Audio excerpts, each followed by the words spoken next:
A blind knight that uses echolocation, viewing the dark, treacherous world through sound. Trapped in a dungeon keep, endangered by combatants, where hazards lurk around every corner. Make sound to have vision, or don't and be stealthy. Avoid impaling threats throughout the dungeon to escape. Engage with other prisoners. Rogue Knight I've been hearing about. Could you find the key and unlock my cell? Free them to fight back with more allies. Let's take this guy. The Dungeon Labyrinth has many paths and even more traps. Struggle through the darkness to find your freedom.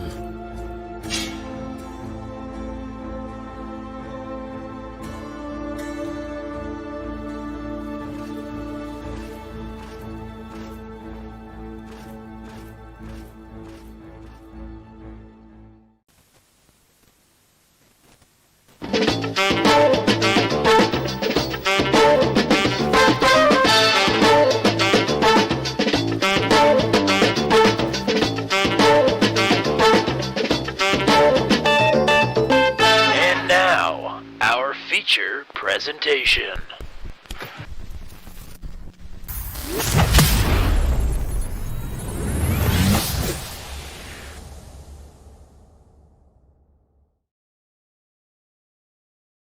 Well, after some short track racing last week, it's time to open things up just a little bit. We'll go from 2 lanes uncomfortably to 4 lanes uncomfortably here at one of the GOAT racetracks. I don't care what anybody says, particularly Ryan Dye.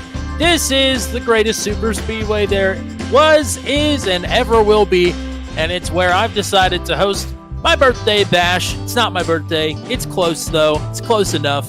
And it's Trucks at Talladega. What better way to celebrate round number 10 of the second season of Truck 200 than 75 laps, 200 miles around Talladega here tonight. And I'm doing it with my best friends, all of you out there in Turn 200 land, and the GOAT, Mr. Matt Williamson. Welcome up to the booth. Welcome back to Talladega. It's going to be a fun week of half road course racing and half super speedway racing this week. And what better way to kick it all off than right here?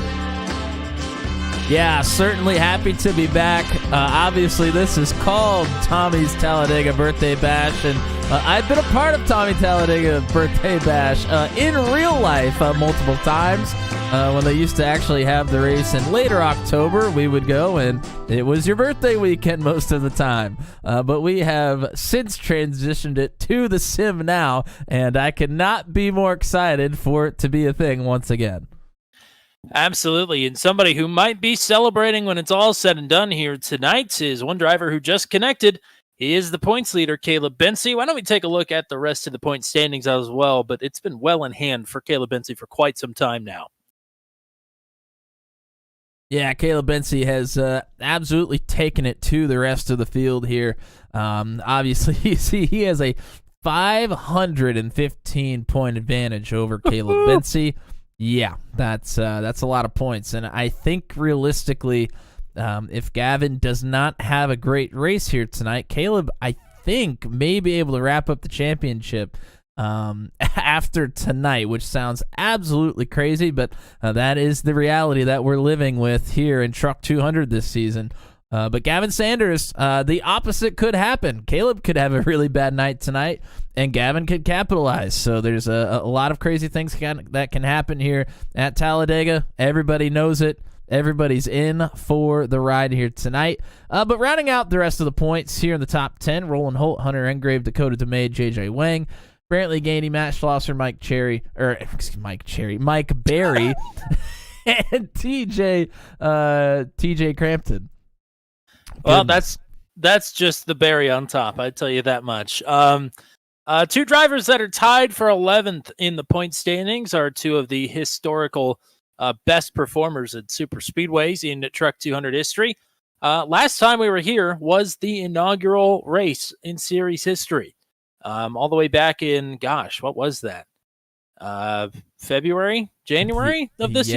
Yeah, would have been very early. I think February would have been, I think, maybe January. I don't know. Either one of those months. You're right. Well, Kyle Zittel won the pole, led the most laps in that race. He would go on to win at Daytona later in the season, but Steve Vroman took the win last time we were here at Talladega in spectacular fashion. Still the closest finish in series history. Ryan Dye is back in the field here tonight for the first time in several weeks after some equipment failures and a vacation. Ryan Dye is looking to finish one spot better on the Superspeedway here tonight. I don't know. We got about a minute left here. Matt, you have anything you want to say to the folks out in turn 200 lane?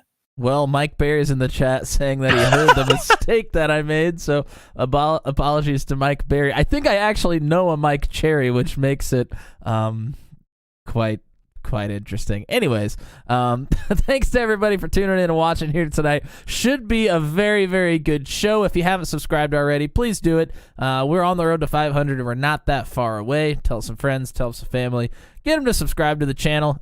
We have something that we think will be very exciting on the horizon, but we do have to hit 500 subscribers in order to make it happen. So make it happen, and hopefully the reward will be worth it. It is another pole for Roland Holt, as he's the only truck out on track right now. Still 5 seconds left in qualifying, but Roland Holt, your Daytona winner from earlier this season, is going to lead the field to green again. And this time he will have the Canadian Destroyer on his outside, one of the formidable foes of Superspeedway racing, Jeremy McKinnon, starting on the outside of the front row. Row number 2 is Garrett Rainey on the inside, Dakota DeMade on the outside, J.J. Wang and Paul Ellison on row 3. Steve Roman and Luke Peterson is on row 4, but Luke Peterson will have an EOL penalty. He will have to serve. He's going to the back. Dan Miglin and Eric Breeding is back in the field here tonight. He starts in 10th. We've got some admin stuff to do here, Matt, if you wouldn't mind rolling through the rest of our 30 truck starting lineup here at Talladega. Yeah, good to have Eric Breeding with us here tonight, starting 10th, as you mentioned. Starting behind them in the 6th row, it'll be Brantley Gainey and Matt Schlosser. Of course, if you're a watcher of the channel, you'll know that Gainey is always up front here in the Superspeedway style races. And same can be said for the man starting in 13th. That'll be Kyle Zittel. Drew White, the Oval Master, starting in 14th.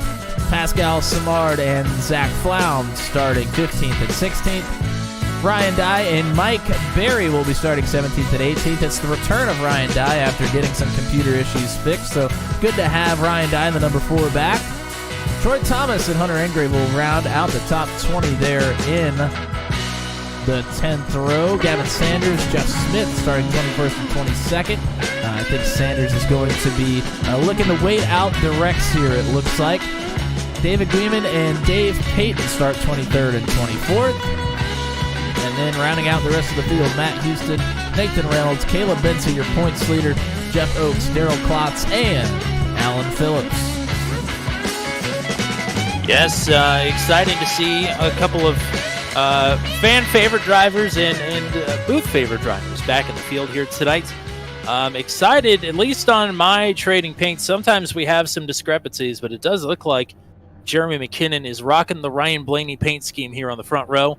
So that's exciting. And more exciting news, if you didn't see it, Ryan Blaney was disqualified yesterday, but that disqualification has been rescinded.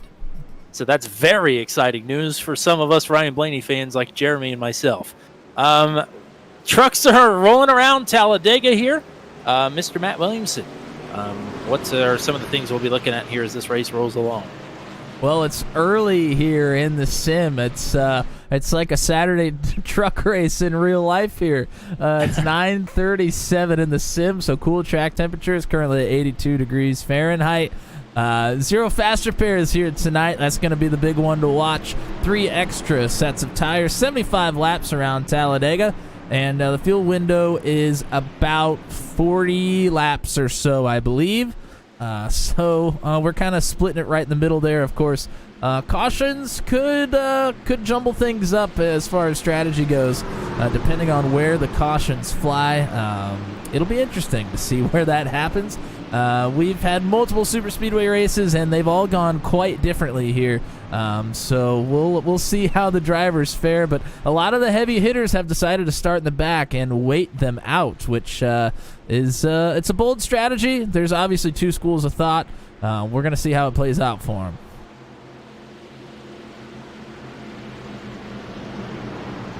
Oh, the anticipation. Every single one of these 30 drivers that is on the track right now has an opportunity to win this one when it's all said and done. You know it. They know it. But it's easy to blow it very quickly or have it be wrecked by somebody else quite literally. 75 laps to cross those T's and dot those I's and take those dubs. Roland Holt's done it once this season already. He would like to do it again. Green flag is out. We're racing at Talladega.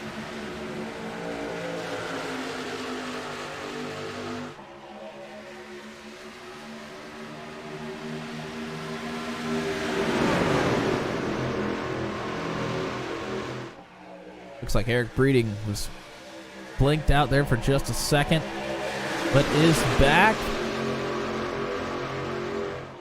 And you mentioned McKinnon in that Ryan Blaney paint scheme. Obviously won here at Talladega just a couple of weeks ago. I was there to see it. You were not. I thought you meant Jeremy McKinnon.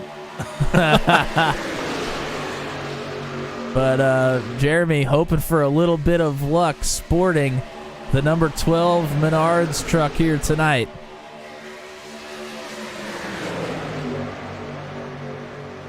Roland Holt, he has led a lot of laps in Superspeedway competition in Truck 200, and he leads the opener here at Talladega. And he has Garrett Rainey stuck right to the rear bumper.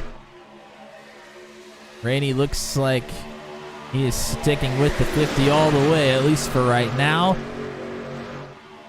Oh, and Brantley Gainey is going to pull out of line here. Interesting. I don't think that's something that we see too often from the 22. No, certainly not.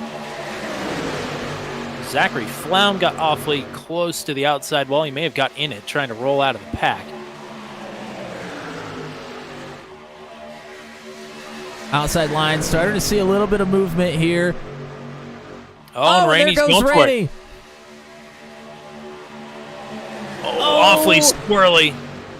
Yeah, that was a hard push there from McKinnon and got Rainey all out of shape. But that outside line still continues to move forward here. McKinnon's a great pusher. And Garrett He's a Rainey good pusher.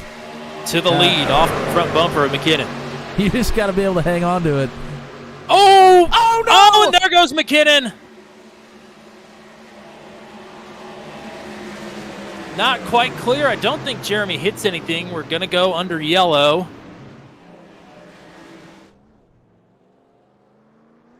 I was worried that Jeremy was going to come back up in front of the field. That's why the caution came out there. Probably didn't need to, but always err on the side of caution when you've got 30 big trucks rolling around Talladega here.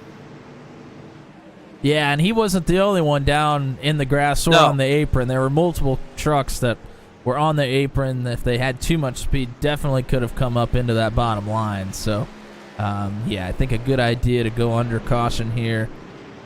We'll rack up a replay. This was quarantined off to just Holt and McKinnon, thankfully.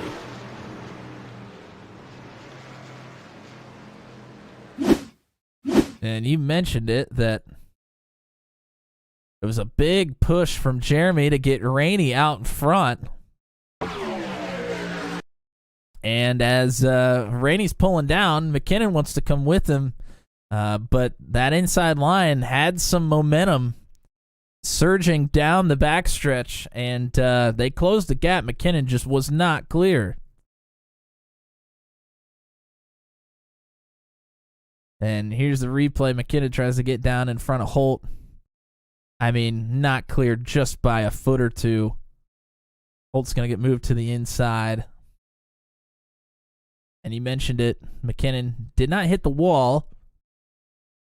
Really no damage for Holt either, other than maybe a little crinkle there on the right front of the truck. But all in all, very, very tame for the first caution of the evening. Hopefully that sets the tone. We've been having a lot of early cautions here the last few weeks, but this one much milder, as you said. But that doesn't stop a lot of folks from coming down pit road here.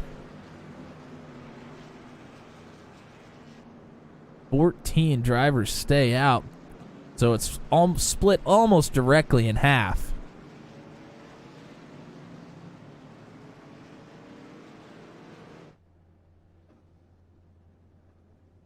We did just have something happen on pit road. We had a stack up, it looked like. I think some drivers were needing Jeremy to get past them on pit entry and made a little contact on their way into the pits. Well, I saw Luke Peterson jump to the pits. I don't know. It didn't look like he was there. I think it was David Guimont was trying to find his pit stall and made some contact with Troy Thomas. So Peterson just pulled off and jumped to the pits. So maybe some other life things going on for Peterson. Had to step out of the sim for a minute.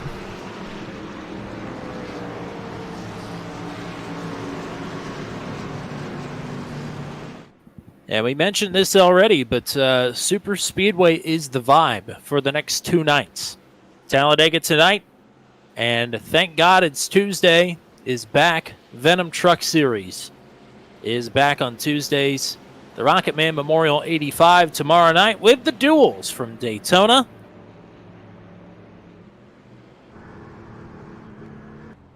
A lot of these same drivers will be going for one of the crown jewels of the Venom Truck Series tomorrow night, including Garrett Rainey, the current race leader. Yeah, there's a lot of drivers, and we had a couple of drivers message us about just making sure that they're okay to run with us here in Truck 200. They had, I think, registered last season, just really hadn't ran many races, and we said, yeah, go ahead, come on out. And I think they're just trying to get some extra drafting practice in here with the trucks at Talladega before they go to the Rocket Man Memorial race at Daytona tomorrow. Trying to get some extra practice, where the runs come in, where they don't, what kind of moves you can make. Of course, the setup's probably not quite the same, but the same principles regardless. Setup is probably not the same for sure. You and I, for anybody that watched along last Tuesday, they had a Pro-Am with the Venom Truck Series at Daytona. You and I participated. One of us finished much better than the other. But those trucks, that's the same setup they're going to run next Tuesday. Or tomorrow, rather, I mean. It's a handful. To say the least, it is a handful. Yeah, it's just, I don't know, you feel like you're just kind of floating around the racetrack. You don't really feel like you're in control, even when you're turning the truck. It just feels like it's kind of doing whatever it wants to, so... definitely kind of difficult. There were a lot of folks that weren't real comfortable pushing too terribly hard, just because the truck danced around on them. So it'll be interesting. They've had a week of practice now with it, so maybe they're a little bit more comfortable. But it'll be interesting tomorrow night for sure. You're not going to want to miss that one. And that is a stock iRacing setup. This one is not a stock iRacing setup, so maybe in the handling department a little bit more manageable. Probably not a whole lot, but that remains to be seen. So these drivers are getting ready for a restart. Coming to lap number 7, Garrett Rainey in control, and Matthew Short says he's a big fan of this Dakota Domain guy. Well, Dakota starts on the outside of the front row. Rainey in control of the restart with Paul Ellison behind him. So teammates hooked up on the bottom. We're back underway. Not a great restart there on the outside line. You're right, not a great restart, but the teammates are all in sync here. They were bumper to bumper as they took off. So DeMade and JJ Wang will slot into the inside. Now Wang looks to the outside as Eric Breeding and Drew White behind him. They haven't quite gotten to him yet.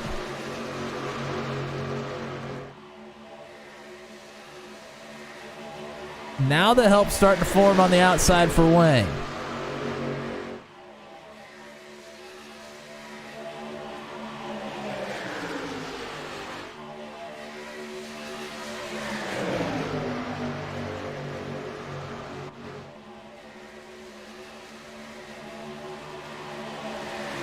And all of a sudden, some of the big players are right here. You see Ryan Dye, Kyle Zittel here in the back of this front pack. A bad restart for a lot of drivers. This pack is very split up right now. Well, the top line didn't get going, and then behind Roland Holt, who I think started in the wrong gear, it really didn't get going. That is why we have this split pack. Most everybody in this sector group is single file, though. They should have no problem making a charge up to the front here. Yeah, the gap to that single file group was about 1.2 seconds, and is now they are catching the rest of the field, so they'll be just fine, and may have a big head of steam to try the third line. I don't know if we'll see it this early, but they'll have a big head of steam coming if they want to try it. Meanwhile, JJ Wang on the second line has been left out to dry here. He certainly has. There's Rainey Ellison and Vroman, your top three. DeMade and Miglin now in the top five. Insert coin racing saying Venom in the house. And gives us a yeehaw for good measure. Yeehaws are always appreciated here on Turn 200. Yeehaws and howdy partners.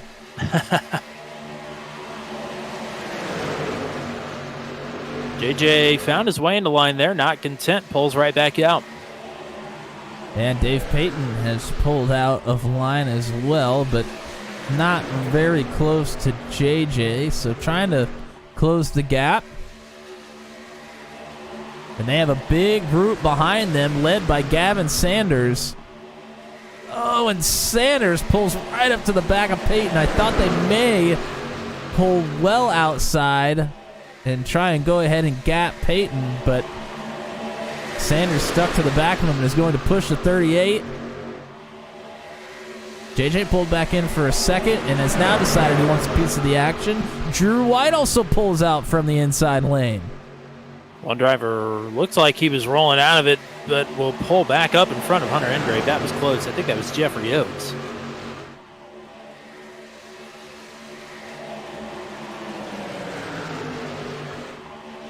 But up front, top four, looks a lot smoother than it does in the rest of the pack.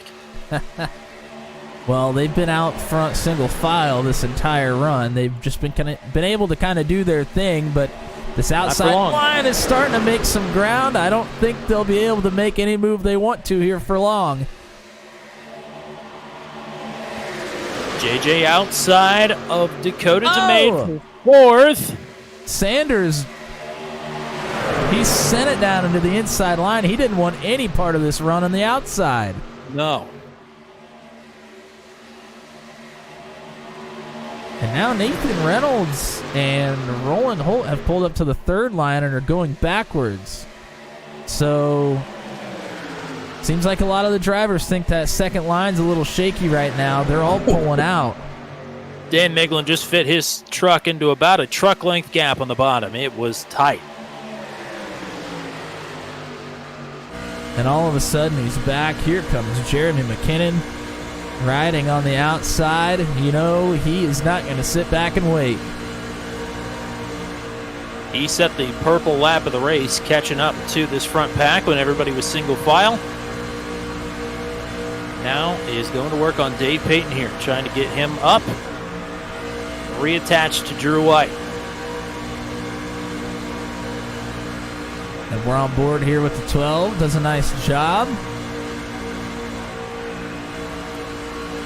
And when you're fourth or fifth in line here on the outside, there's not a whole lot you can do other than try to be as close as possible without really touching that truck in front of you. You don't want to put them in a tough spot where they get pushed into the truck in front of them. You kind of have to check up a little bit. That never works. It's also difficult to judge when the checkup is coming from the front backwards. Oh, and big wiggles out of that outside line. Also on the inside, Ellison and Vroman, they kind of drifted up the racetrack there on exit of 2 as well.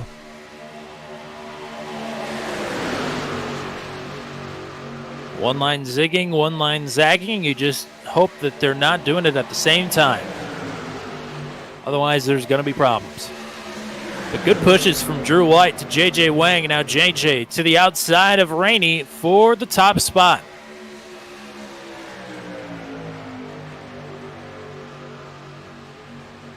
And I think it was Wang across the line very narrowly. Yeah, by 100th of a second.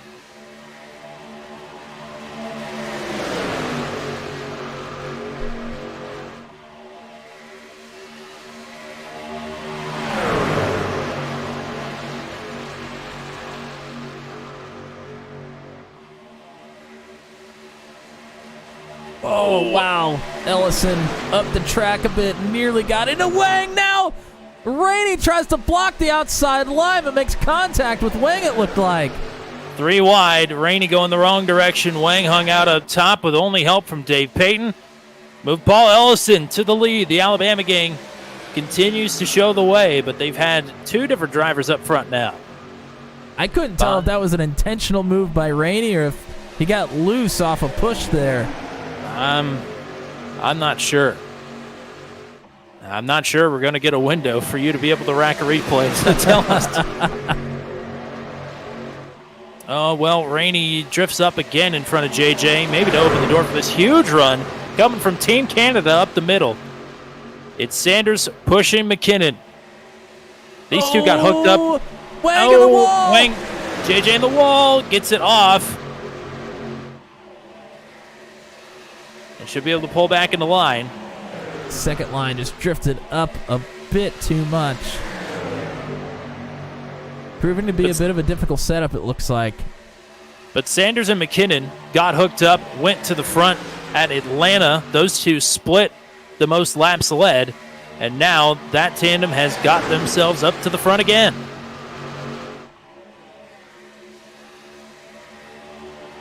Yeah, and Sanders has been a good pusher on super speedways this season, proving it again here with McKinnon.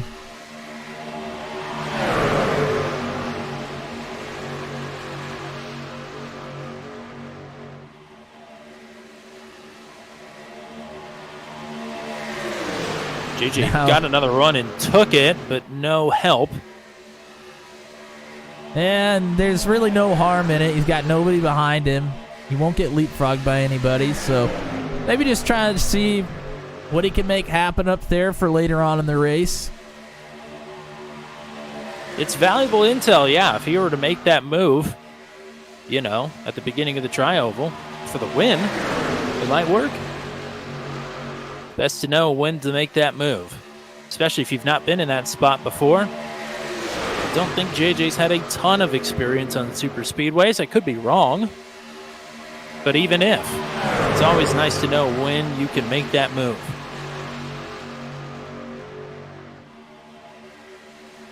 Jeremy this time, not looking to clear himself down. Happy to stay up on the top line. Yeah, they really haven't had too much of an opportunity to really. A nose out in front for McKinnon, then a nose out in front for Ellison. Nobody's really been able to clear to make a move if they really wanted to. Well, Vroman and Ellison are looking a little bit not hooked up, not quite on the same page on the bottom. I mean, those two, I'm sure, are hooked up, but their trucks, that's a different story.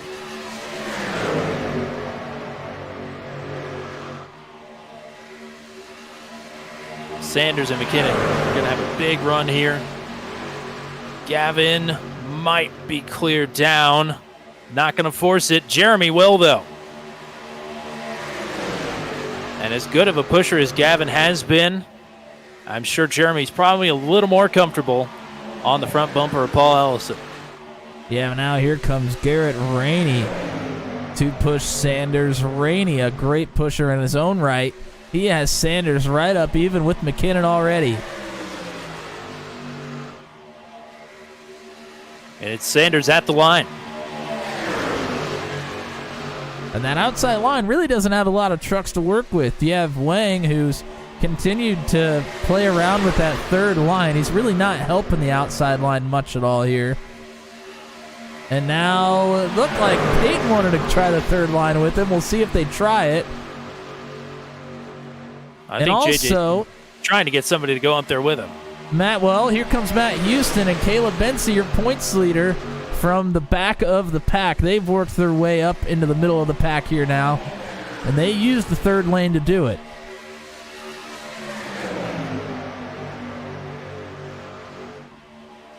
Blinky Roberts says happy birthday to Tommy here Thank in you, a partner. few days. A little bit early. But it is the classic Tommy birthday bash at Talladega. Brings back great memories. I'm sure it does. Matt Short said he wants a cake stand video. I promise none exist. That doesn't mean we can't make it happen at some point, though.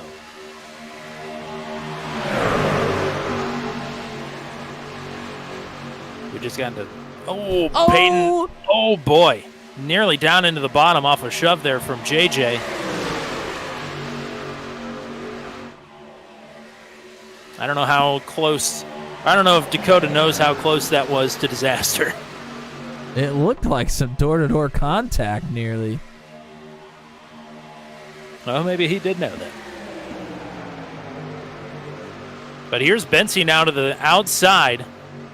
Paul Ellison has had enough. Wow. Rolls out of it into the corner. That's really making a statement. Oh! Wow. That's Peyton and Bensi. Yep, Peyton almost up into Bensi. It looked like Peyton wanted to try to get out in front of Bensi, but he made the move way too late. There's Rainey and Sanders down to the bottom. Oh, that outside line is getting all jumbled up here. Oh, we're 4 wide. Points Bensi leader on the rolls out. very outside. Oh, man. You talk about tight quarters. Yeah. Drivers are getting scrappy now. It didn't take long. No. They settled Certainly in for didn't. about 10 or 12. Oh, no, Breeding! big contact. Breeding with a door check to Dave Peyton. That puts Peyton in the outside wall. And my, oh my. Just as Ellison went to the back of the pack, there he is, stopped in the grass after incident. I think Ellison is going to get a piece of this, unfortunately. Oh, and a hard shot, yeah, for Paul. So that's the historical Paul Ellison bad luck, but a lot of bad luck to go around here in this one. Wow, certainly so.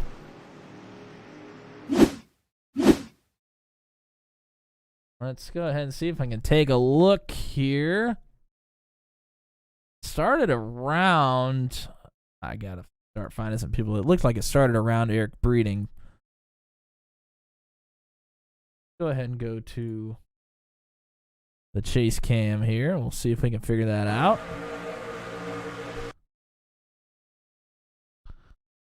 And it looked like Breeding either thought he was clear or didn't realize that Peyton was on his outside. And Breeding pushes Dave Peyton straight into the outside wall. I mean, it definitely looked like he didn't know he was there. It was just straight right into Peyton like. And then Samard gets hit here, and Samard is really the one that gets turned around big time. And that's where Ellison plows in. A bunch of other drivers spinning out to try to avoid minimal contact for most of the other drivers there. I got the full list of everybody that got a piece of that. Of course, Dave Payton, Eric Breeding. Matt Houston got a piece. Pascal Samard, who didn't get to start this race, came out 5 laps down under the first caution. Alan Phillips, Roland Holt, Paul Ellison, Nathan Reynolds, Mike Berry, Brantley Gainey, Jeff Smith, Daryl Klotz, Matt Schlosser, Jeffrey Oakes, all with a piece, as pretty much everybody on pit road here.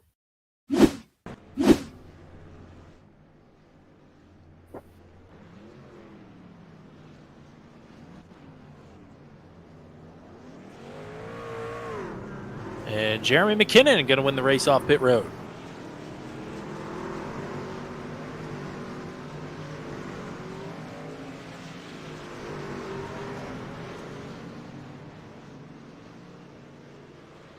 Oh, Gavin Sanders just about money shifted. That was almost really bad. I was riding in his kick pot, and he went from second down to first. Yeah, I don't want to do that here. And Eric Breeding, I think, is disconnected due to upload packet loss. I'm not sure about the damages on the truck, but he's here in the chat apologizing for the crash. That's super speedway racing, partner. That'll happen. And I'd if we're gonna have you on both nights, I'd rather it happen on Monday and see you take the big one tomorrow night on Tuesday. So that's all good with me. Appreciate you repping Turn 200 on the truck as well. Great looking trucks for Eric Breeding. Sad. Well, his did make it pretty far, didn't it? It did. I think it made it to the finals. Yeah. Well, you know who I voted for. Me too, partner. Me too. But yeah, I thought Bartel's white Turn 200 scheme would make it a little bit farther in that bracket than it did. Yes. I as well.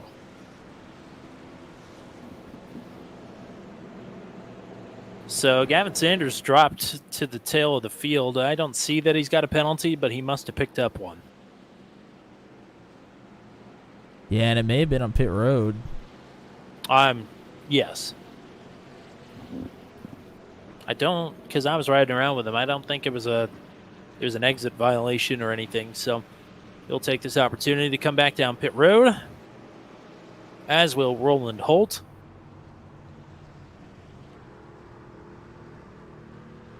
And up front, it's the usual suspects. Jeremy McKinnon, Garrett Rainey, Steve Roman. They've been, well, save for Jeremy's incident, they've been up front the entire race.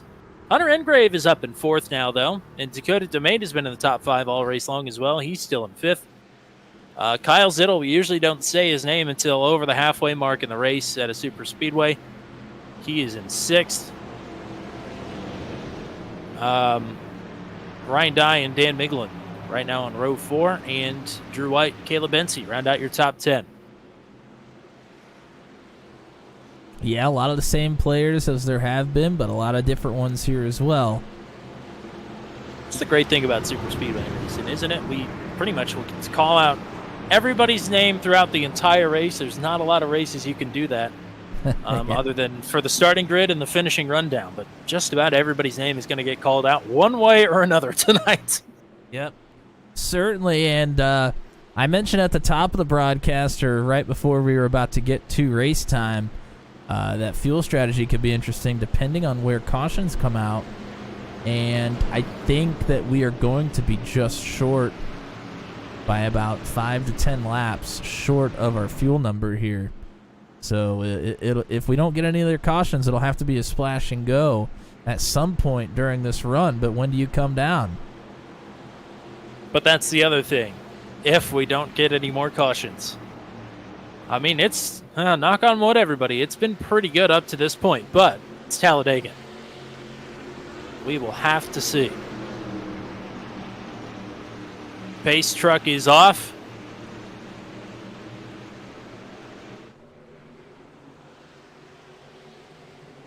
McKinnon and Rainey to the green. Rainey immediately dropping down to the bottom. And Engrave has got no help up top. Yeah, everybody dropping down to the bottom. Engrave left out on the top side here. He gets DeMade to go with him, which DeMade has really worked the bottom all night. So a little bit of a different look for the 82 here now. See what Dakota can do as the pusher here. And they have some help trying to get to them. Getting to him pretty quick, I should say. That's Troy Thomas with Caleb Bensey to help. And you know, Troy Thomas got his best career finish at the inaugural 200 last season. Wow, big wiggle from Rainey down there on the bottom.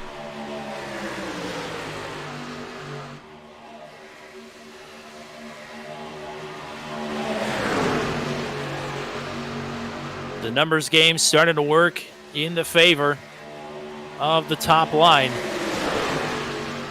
As Flaum is pulled up behind Bensey. Bottom still forming up here after a bit of another jumbled restart.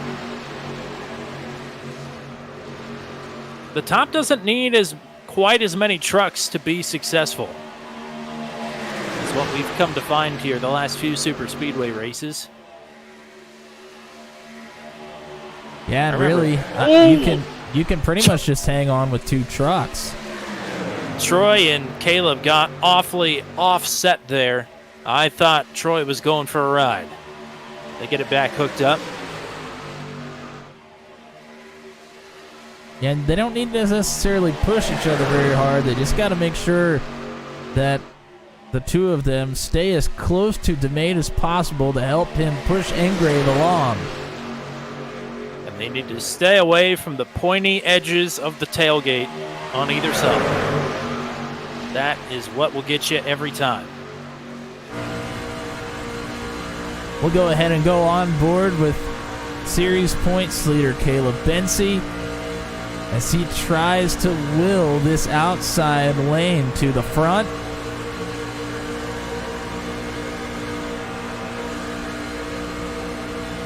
Oh, Troy Thomas is pulled out to the 3rd lane, so Bensey pulls in behind DeMade now.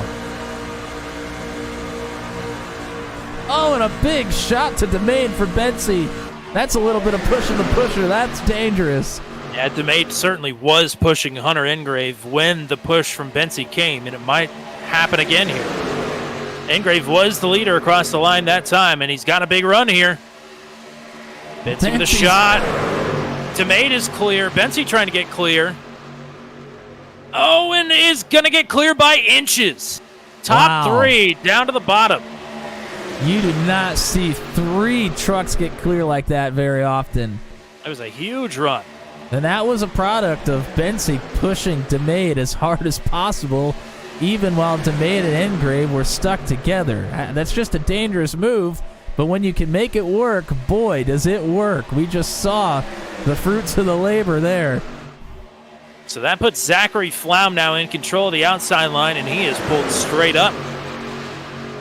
And don't tell me that is Paul Ellison behind him. I thought that truck was junked. Nope. Old Paulie's got it back up to the front here. Ryan Dye is rolling out of it. Oh, wow. Sanders really loose there from a push from Miglin.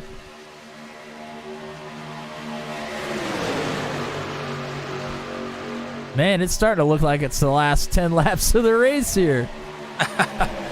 Still a long way to go. We're not even halfway yet.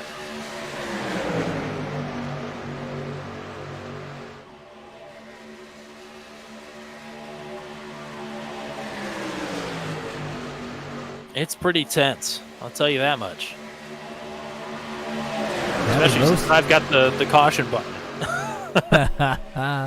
I mean, most of the field is right here. A lot of times you'll see maybe 10 trucks all together, double file, and then a bunch of trucks kind of hanging out back, waiting for the big ones to happen as Engrave pulls to the inside. Almost looked like he may have had a problem. Yeah, I don't know. I don't know about that.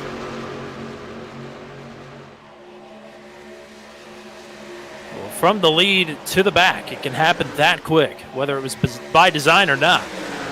Here is Matt Schlosser now to the outside. He has just taken it 3 wide. And he's got help. He's got Drew White, the Oval Master, with him.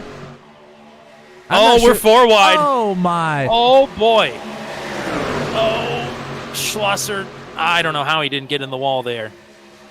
Ellison does a good job of getting back behind Wang to pull back into line there. He did not like that at all. And I do not blame him. Not one bit. Zachary Flaum is dropped to the bottom, but a bad push. Oh! The maid trying to get back into line. Bensey will let him back in. Nearly disaster. Yeah, that was close. Here's Ellison pushing J.J. Wang to the front. DeMade up the track again. Yeah, DeMade looks like he's struggling with the handling here. JJ drops to the bottom, leaves Paul Ellison to the top. Dan Miglin now pulls up behind the 55. We mentioned the damage for Paul. Does he have a good enough truck to lead a line? Oh, Miglin trying to push him, gets way out wide. Oh, Jeff Oakes is down in the grass. Not sure what happened there. Now here comes lap traffic. Roland Holt's going to stick to the outside here. Yep, he called it out over the radio. Luckily, we're not 4 wide this time. That could be an issue if that was the case. It certainly would have been an issue.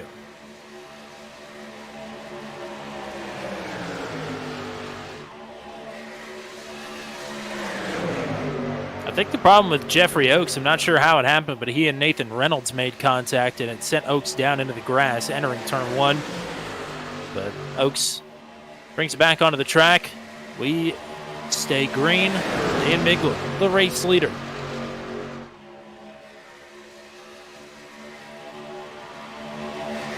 It was a huge week for Dan Miglin last week.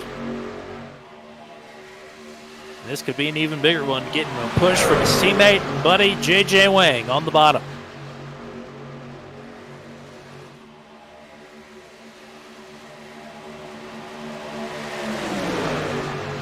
And you mentioned Ellison has some damage, not quite sure. We know he can push decent, but leading a line's a little bit different. Hasn't really quite been able to get that nose out in front quite yet, but here comes a push from Drew White. Ellison will lead that one.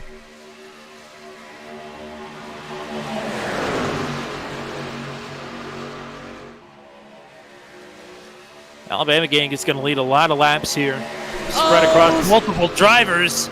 Sanders out wide, but it looks like it was by design. Him and Bensey have gone to the third lane. That's Troy Thomas, the meat in the sandwich here. And we're coming up on some more lap traffic. Dave Payton says he's going to try and get to pit road here. The field has caught him in a hurry. Contact. Miglin up the track. 3 wide for the lead.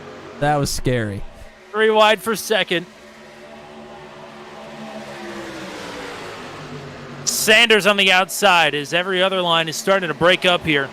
It's Bensey and Sanders pushing their way up to the front. And those three may get clear here. That bottom line still trying to get together. Well, the top 2 certainly are clear. It's Flaum on the top line, and he may have just got boxed out. They'll try to regroup. He has Jeff Smith.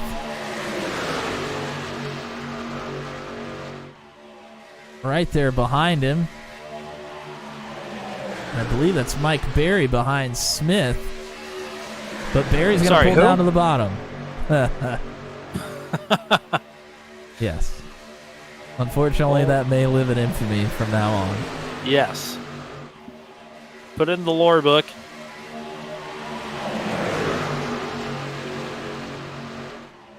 Is there another sim racer named Mike Cherry? Because I swear I know a Mike Cherry from somewhere. When we did the SWM Cup Series, there was a Matt Cherry. That's probably it. All right.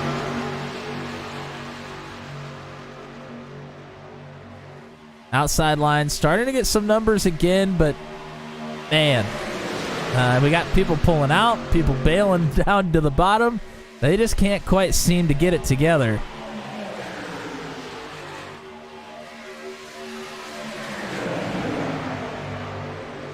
And now DeMade has gotten himself split out to the third lane. McKinnon's going to try to split it in the middle. He pushes Jeff Smith and Zach Flaum out to the third lane. He's by himself in the middle. A lot of shuffling going on here. Who else would make that move? And he's going to do it again. Look at this run. Where is this run coming from? He just broke up the top line. And on top of that, Bensey and Sanders have led some laps and look like they're trying to get out of the pack now. I'm not sure. But just like that, Jeremy McKinnon was 10th across the line last time, just generated his own energy. Laws of thermodynamics be damned. He's battling for the lead. Now Schlosser's pulled up to the third lane. No help right now. But from what we've seen, it's not going to be long, and he'll have some. There goes Jeff Smith, pulls out to the third lane. And that's just going to open the door for Caleb Bensey to get up to the back of the 12. I'm not sure what happened to Bensey and Sanders. They pulled all the way up to the third lane from the bottom, kind of by themselves. And it looked like they were dropping to the back of the pack, but here they are still trying to stick with it. I'm not sure. I think they both just got caught off guard by the fact that a single truck took them to the cleaners and split the field up, basically. Well, now they got to push that one up front to get themselves out there. Jeremy is clear on Ellison should he decide to take it, and he will. So McKinnon is Superman here.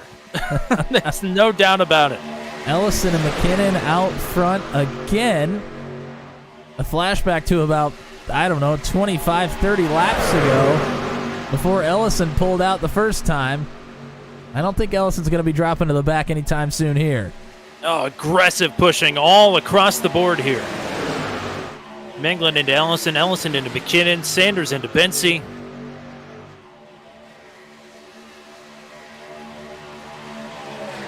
And yes, this has had the intensity of the last 5 laps for the last 20 laps, just about.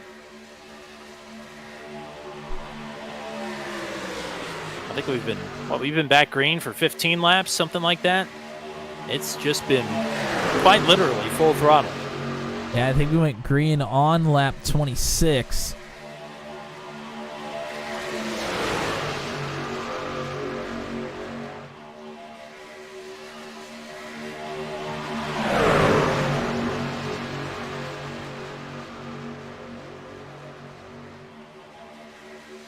There's just been so much jockeying for position here.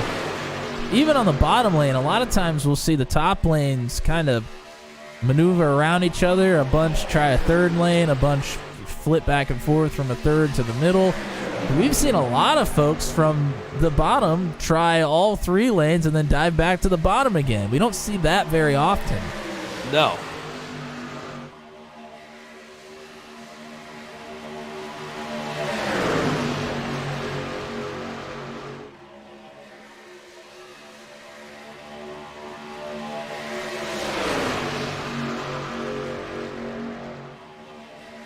Coming up on the 45-minute mark of the race. Go ahead. It's the same players on that outside line that got Bensey and Sanders to the front to begin with. They had Flaum behind them the first time they were able to get up to the front. Can they make it happen again? DeMade and Engrave back together now on that outside lane behind Flaum. Ryan Dye there as well.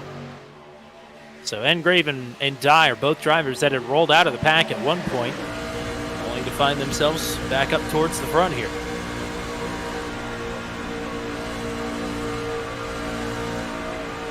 And And speaking of Dakota DeMay, will go on board with the Arby's man himself. Shout out to Arby's. I had it for lunch today.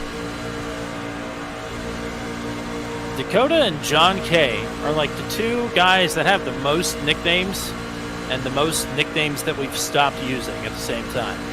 Well, they get new ones. We can't use them all. Yeah. My memory's just not that good. I can't even say people's names correctly to begin with. Shout out to Mike Strawberry, running in 12th. Oh, he's never going to race with us again, is he? I think we just need to make him a bunch of berry-themed paint schemes now. Like the Lifesaver creams? We'll get him a blackberry, we'll get him a strawberry, we'll get him a cherry paint scheme. We'll get them all. We'll see if he's as enthusiastic about that as we are. So a big blink there from Jeremy, at least on my screen.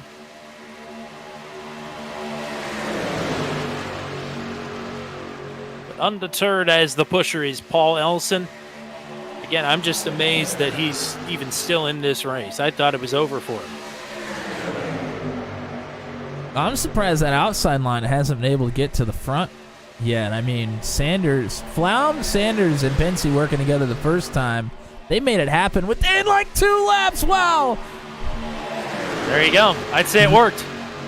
That was close. That was very close. I did not think Sanders had the room there. In my head, I thought, oh, I think he's clear, and then the move started. Like, well, I hope he's clear. 30 laps to go here. And still, we think a pit stop to go, although it is going to be close. Yeah, I think it's definitely a pit stop to go. These guys are pushing way too hard for there not to be one. 19 trucks in this lead pack. Oh, that was awful close. DeMay gets down in front of Bensy with Flaum in front. Flaum to the lead. Now here's Hunter Engrave with help from Ryan Dye. Troy Thomas, Dan Minklin behind them.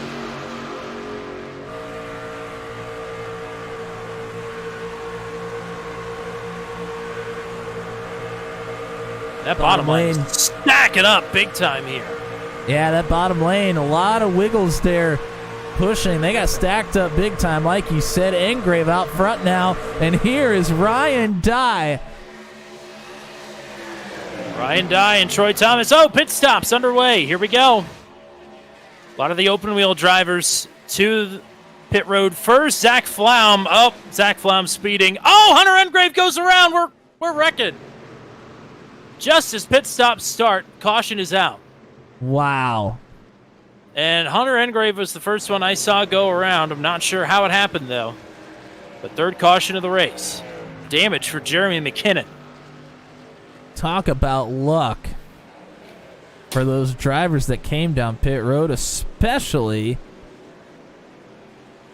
Well, for Zach, I think Zach Flaum is going to have to serve that penalty under green, if I'm not mistaken. Oh, you're probably right. Wow. Well, just as we thought it was pretty cut and dry, things have gotten interesting yet again.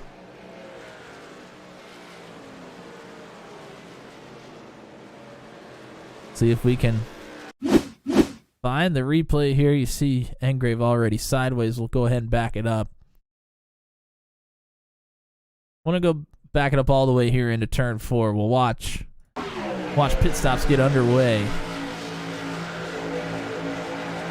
See a bunch of drivers all get together on the inside. They go down pit road. Engrave is the only one left on the bottom here. But Ryan Dye, he has help. He gets clear. And Troy Thomas tries to come with him, and it's not even close.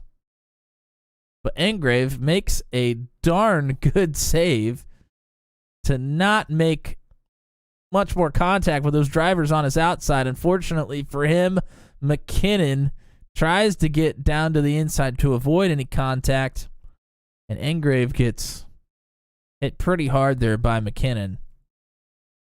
Now, I will say, I think Troy Thomas was moving down the track, but I think he got a bump from Dan Miglin. And I think that's what sent him down the track. You and I, of course, will have to take a look at it after the race. But that's sure what it looked like to me. It looked like a very sudden move. And certainly an ill-timed one, as you said, for everybody that didn't just pit. And to note as well, I think Flaum was in his box as the caution came out, so the penalty was already being served. So Wow. He is good to go. That is such a lucky break. Yes.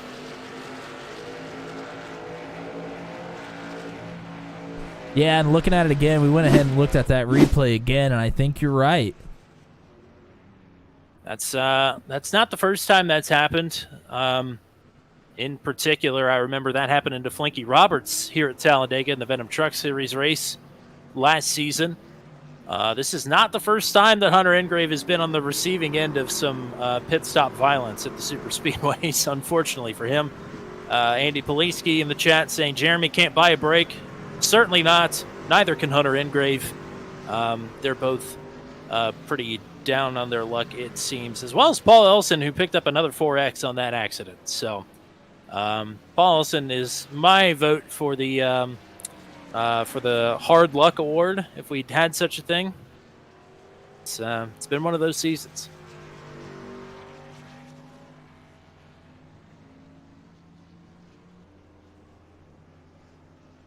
Well, I think we're good on fuel now. Yeah, we are definitely good on fuel.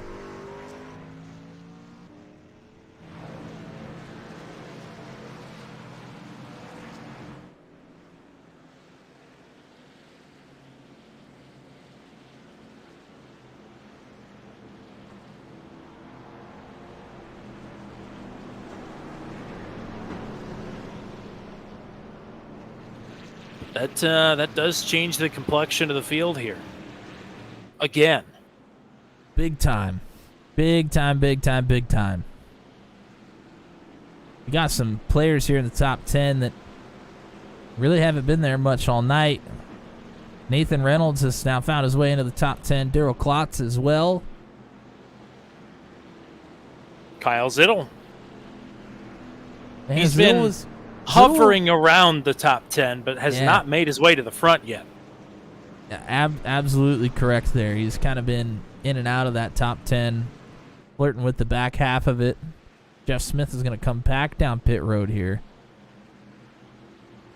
So maybe a little bit of a mistake on the pit stop. Not quite sure. Either that or he wants to be out the way for whatever is about to happen. That could also very well be the case.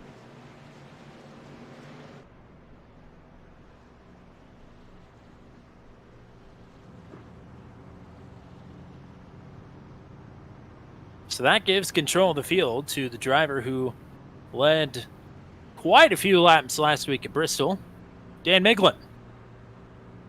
And the driver who has not been here since, I think, Texas? Or no, whatever was before North Wilkesboro. Might have been the Daytona road course. So it's been a while for Ryan Dye, but he's back here tonight.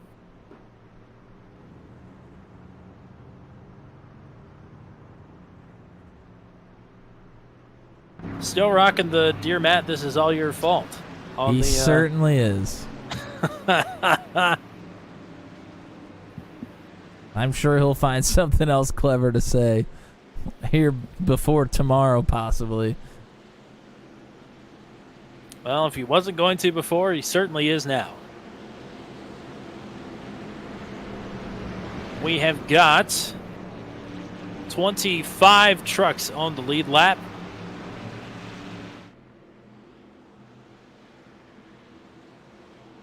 I believe 26 drivers actually now make that just 25. Still running. Nope, I was right the first time. 26. Dave Payton is still out there. Hunter Engrave had just disconnected as I said that. That's what threw me off a little bit.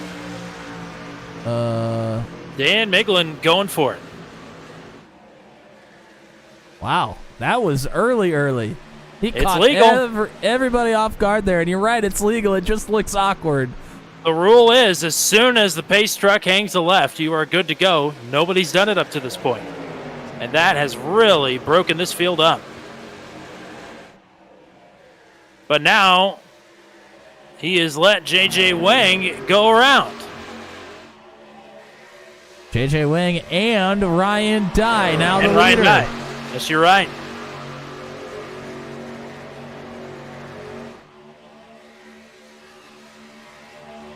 So pretty crafty from Dan Miglin there. A couple of the drivers don't seem very happy about it over the radio, but that is the rule. Yeah, this field is way spread out now. I think everybody will be fine to get to the draft, I think. There's a few Yeah, it's going to be close. back that I'm might thinking be in Troy- trouble. Troy Thomas, Jeremy McKinnon are going to be awfully close. I think David Guimond and Matt Schlosser, Mike Berry, Alan Phillips, Roland Holt might be in a bit of trouble here.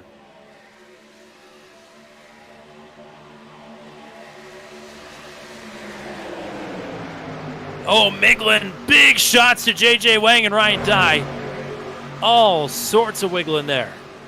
Well, here comes a big group forming on the outside. Matt Houston pushed by Gavin Sanders. And then Kyle Zittel, Dakota DeMade, Caleb Bensey, and Drew White trying to get to their help.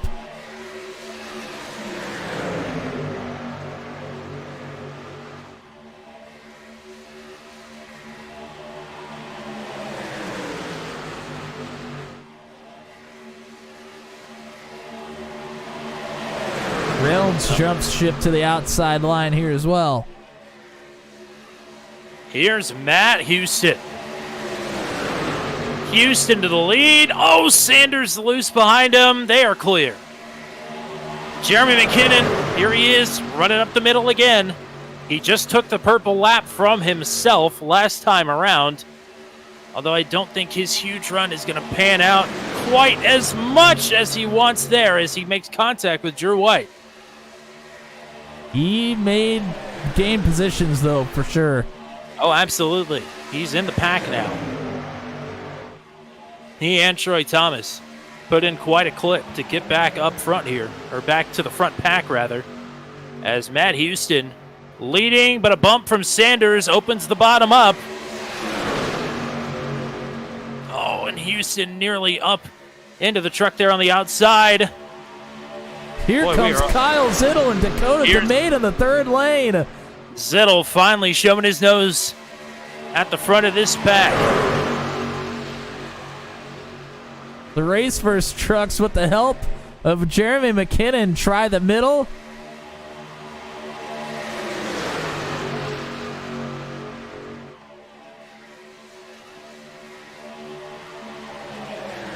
Neither of those lanes have really been able to get together the way they need to. Sanders continues to lead it with Ryan Dye at the help. McKinnon wiggles his way into the middle yet again. Oh! Wow. Nearly contact there with Drew White and Matt Houston.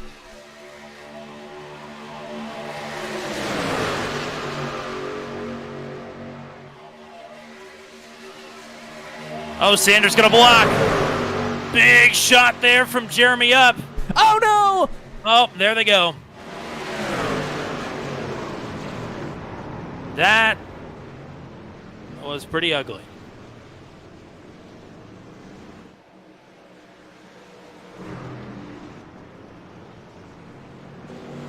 Yeah, we're still trying to get trucks cleaned up here. Steve Roman, Nathan Reynolds, still in the grass.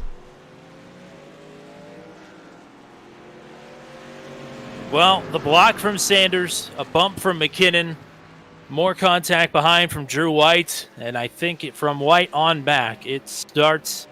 And once it starts, it doesn't stop.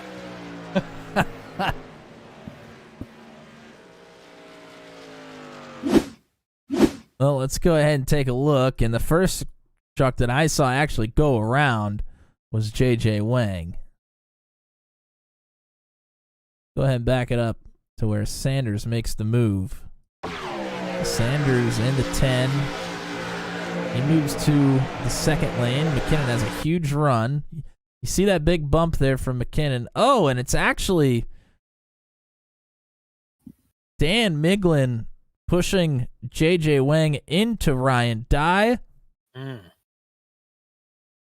There on the bottom, it causes Dye to get really loose here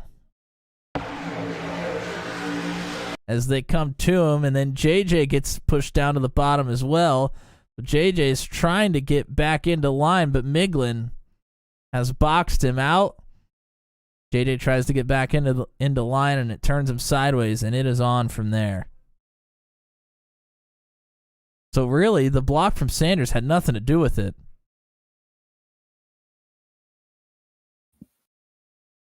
Well, I saw Drew White go around first. And, yeah, he certainly did go around. That's a lot of trucks involved in that one.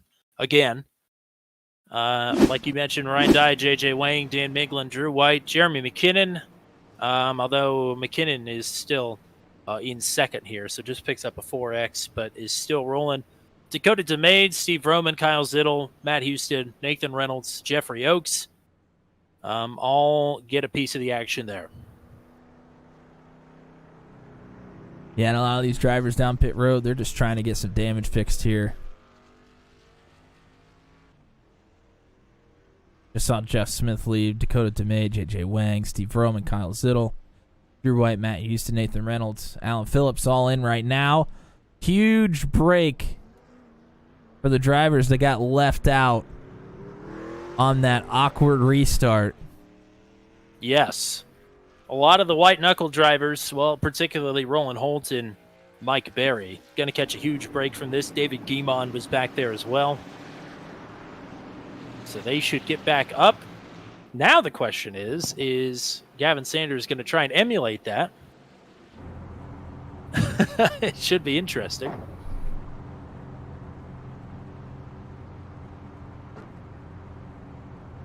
That's so interesting because, as we mentioned already, the restart previously, Dan Miglin, it was legal. We just don't really see people No, it has not happened. Try it. I mean, I don't think we've really seen it here in Truck 200. No, the only place you could jump it that big is Talladega, since the old Larry Mackism, the start-finish line is so much further away than any other track. That's really the only place you could jump it that big. Yeah.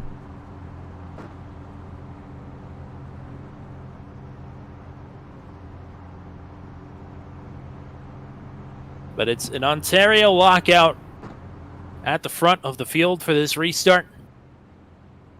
Gavin Sanders, we'll see if he will elect the inside or the outside. Jeremy McKinnon is going to the outside. So Ryan Dye and still Dan Miglin up front here. They both got a piece of that wreck, but will line up on the second row. Gary Rainey, Caleb Bensie is back up here. He is restarting in 6th. Paul Elson, Jeffrey Oakes, Daryl Klotz, Troy Thomas, the top 10. David Guimond, Mike Berry, Matt Schlosser, Roland Holt, Zachary Flaum, Brantley Gainey back in 16th, Jeff Smith 17th, J.J. Wang 18th, Steve Roman, Nathan Reynolds, the top 20.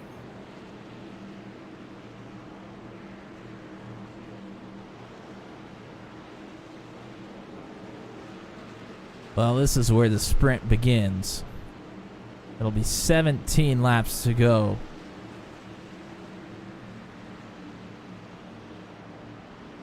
As the green flag waves.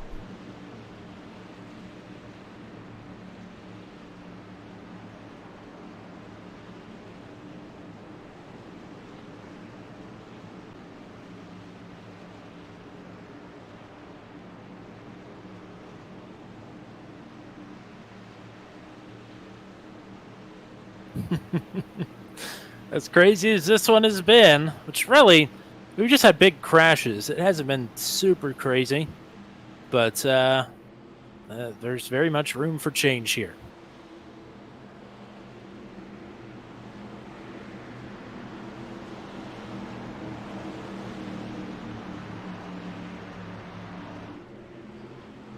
Sanders with a more traditional look this far.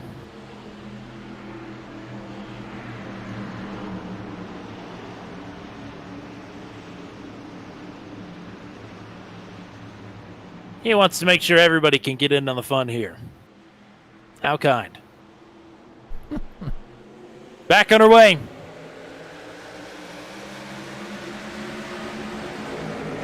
Wow, one driver got incredibly loose there. Just outside of the top 10. It might have been Guimond. They are 4 wide back there trying to get it sorted out.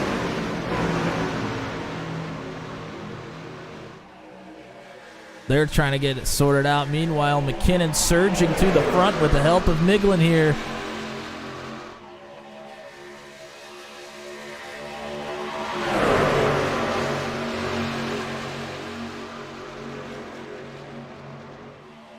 McKinnon drops down.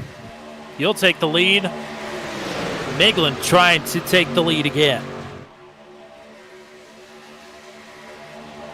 And all of a sudden, Jeff Oakes is here inside the top 6. And Garrett Rainey has returned as well. Oakes' best finish came on a draft-style track at Atlanta. Finished inside the top 5. Let's go a few better here at Talladega. Matt Schlosser further back is taking it to the 3rd line. And he's got the help of J.J. Wang. We know J.J. loves pushing on that 3rd line as well. And they are starting to make some headway. Yes, they are. They've made quite a bit of ground up here in the last half lap. Miglin and McKinnon side drafting for the lead.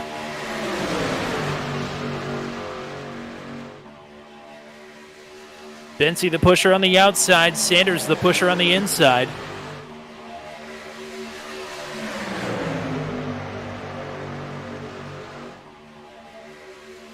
We still got 15 laps to go. We're 2 and 3 wide all the way through the pack. Well, now and not for the lead anymore, as there goes Miglin down to the bottom. And that 3rd line really starting to form up. Troy Thomas jumps out. Brantley Gainey has joined the back of it. Lots of room to maneuver here at Talladega.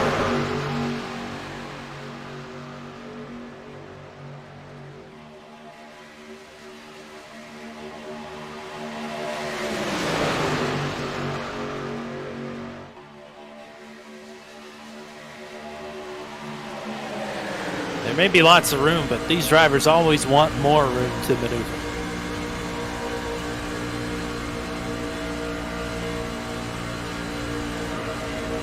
Then the line sort of break it up a little bit. Oh, and there's trouble. A shot into the wall. And we're wrecking again. Whoever moved up to the front of the outside line there took a shot to the outside wall. Nowhere to go for anybody behind. Flaum, Barry, Smith, Thomas, Schlosser, Guimond, Ellison again. Klotz, Gainey, Drew White. Yeah, and I think it may have been Barry that you mentioned that jumped up to that outside lane.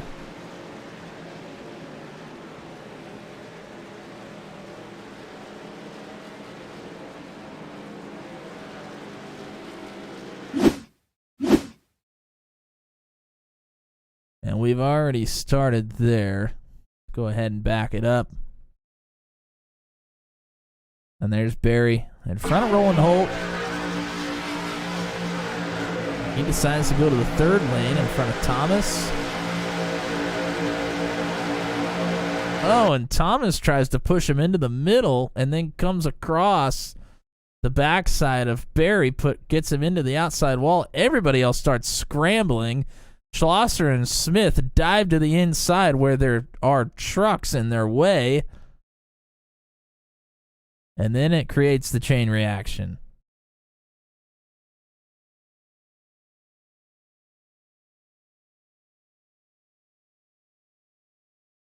And as you mentioned, a lot of the same drivers that have not had very good luck all caught up again. Well, I think that was the fourth punch on the card for Paul Ellison. Next caution he's in, I think he gets a free sandwich. Brantley Gainey's been in a few. Insert coin racing. Unfortunately, understandably disappointed. It's been a messy one. I mean, I think the normal expected amount of cautions, but I mean, they've just been large, all of them. Yeah, I mean, we had a couple in the beginning that were pretty small, but the three since then have all been very large.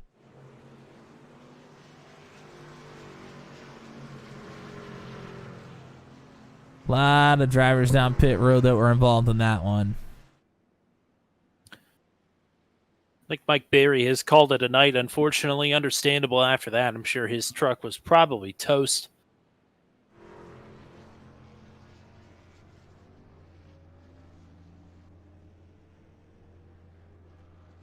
Well, you know what time it is, Tommy? Crunch time? Popcorn time. Oh, okay. For the viewers out there, it's time to get the popcorn out. The action is about to get even more intense. Is that possible? I think it is. I think it is too. Shout out your favorite brand of popcorn in the chat. Whether we like it or not, it is possible. I think any other night of the week, I would love it. But not again, when we're the ones that have to review the replays. I've got the caution button at my disposal here. My fingers are getting a little worn out from the last few races.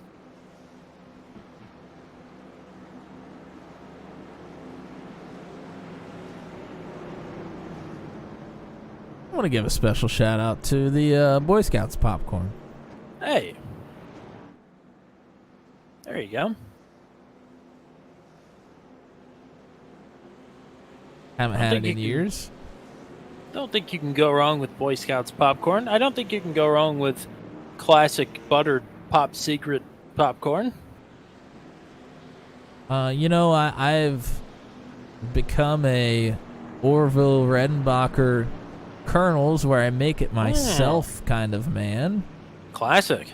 Instead of the bags that you put in the microwave, I use a popcorn popper with the kernels to make my own. Put a little butter, a little salt on it. Oh, look at you. That's elitist Matt Williamson here, hanging out in the booth. Hey, I don't mess around when it comes to popcorn, my friend. Elitist is not the word I was trying to use there. How about purist? Yes, I think There you that's a better word.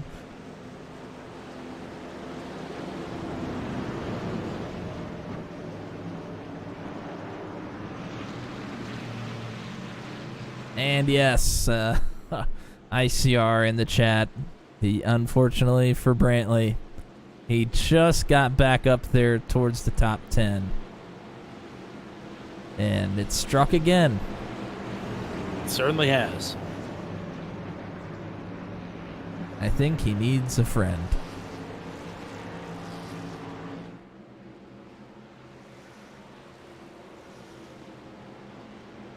Thank you.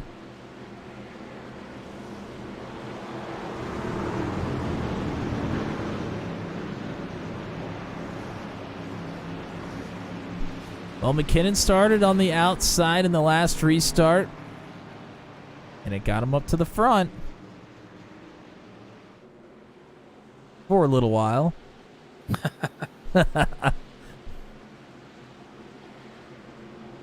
He'll start on the outside again, but he has somebody that he really hasn't seen all night. It's Jeff Oakes starting behind him.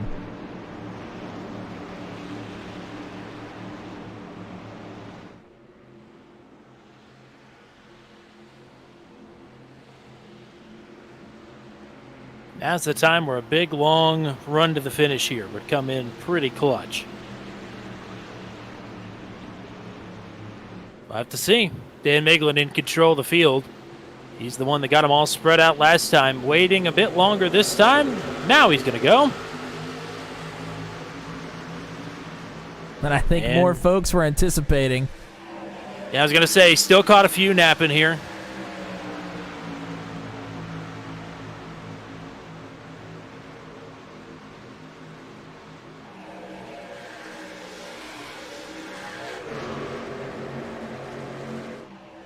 McKinnon's pulled down into the bottom line, so Oaks will lead the outside now. He has Ryan Dye and Garrett Rainey to help, but Dye and Rainey will leave him out to dry. Jeff Oaks stuck in the middle. Oh, Oaks, some contact with Roland Holt.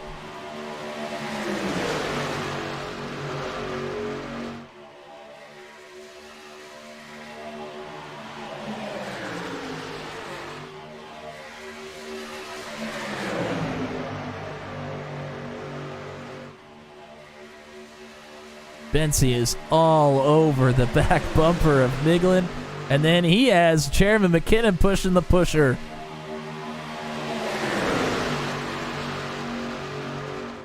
McKinnon trying to get clear so he can pull up in front of Ryan Dye, I'm sure. Oh, Miglin gets pushed out. Miglin now, he's going to get swallowed up. He'll find help with Jeffrey Oaks here. Maybe that'll stop the bleeding. But that moves Rainey and Ryan Dye to the lead on the middle. Wow, lots of wiggling from that group in the second lane. But Dye continues to try and move forward here with the help of Rainey.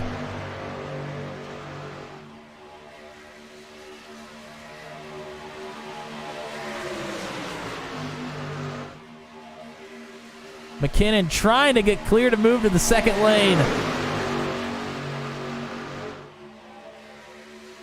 It's just not quite there yet. On the night where Caleb Bensey can lock up the championship, he's doing everything in his power to make sure that's going to happen. 3 wide action. Here's Wang up the middle, and he'll find a home now in the top line. Here's Dye pulling even with the race leader.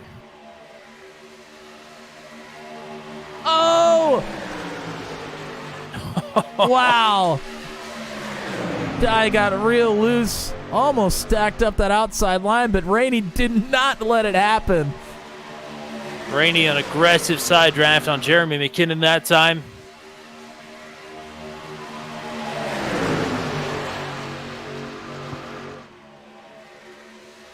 Third lane starting to form for some of the veterans of the Venom Truck Series.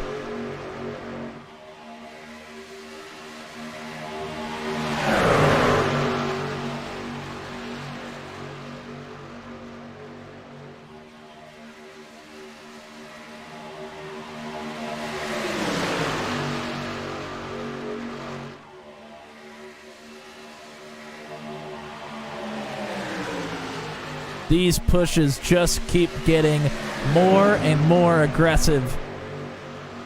Oh, Rainey tries to jump up to the third lane. He ends up doing it. Rainey to the top. Oh, boy. Nearly disaster there. It's now Miglin pushing Ryan Dye in the middle. Oh, Rainey disappeared. He's inside of Kyle Zittel right now. Oh, boy. That has decimated the top line.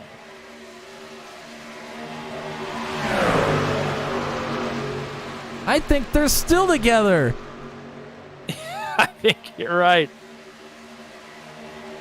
They finally gotten separated. Dye off the front bumper of Miglin is pulled even again with Caleb Bensey. 5 laps to go at the line. That absolutely killed that third lane. They still have time. A little over 10 miles. Oh, no. Oh, boy.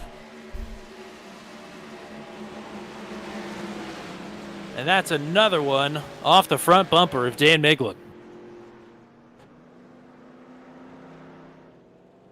Man. Well, we mentioned it It was getting very aggressive with the pushes there. And we saw the result. I think Go it ahead. speaks a lot to this damage model here that all these trucks are involved in so many crashes, and most of them look fine. You are not wrong at all.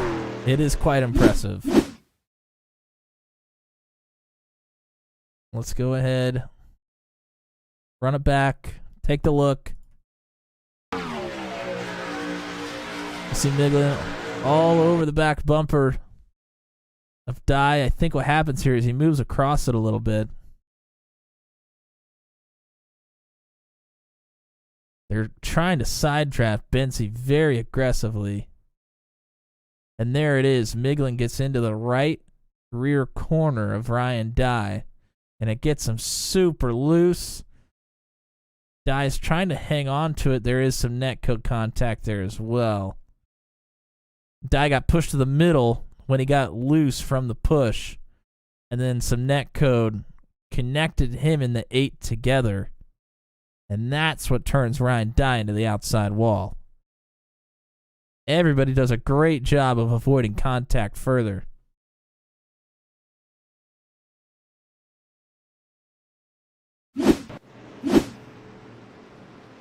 Oh, boy. Oh, boy, oh, boy. Yes, indeed. I think this will be overtime. Am I correct? I think you're going to be pretty close, if not bang on here. We're coming to lap 73 now. It'll only be Which would 3 be to go. 3 to so- go. Yep. Yep. Well, I it think we're may gonna- be. Is it going to I be think we're natural? We're going to dip into green-white checkered territory by 1 lap, if I'm not mistaken. Okay.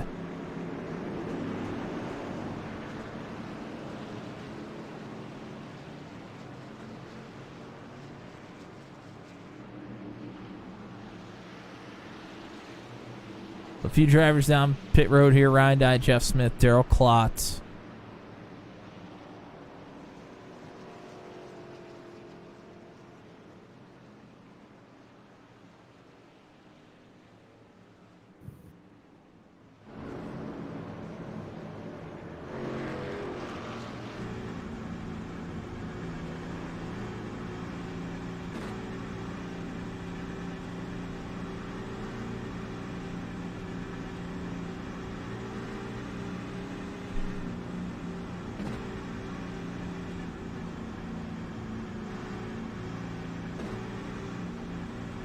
So I believe 25 trucks running. All the way down to Brantley Gainey, who's back out on the track 9 laps down.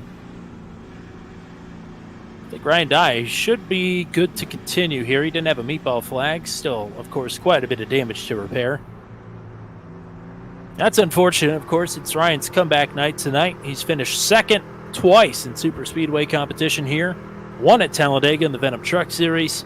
Was up front. I mean, 95% of this race he's spent in the top 5, I think. Pretty close anyway. It's more than likely not going to be the result he was hoping for tonight.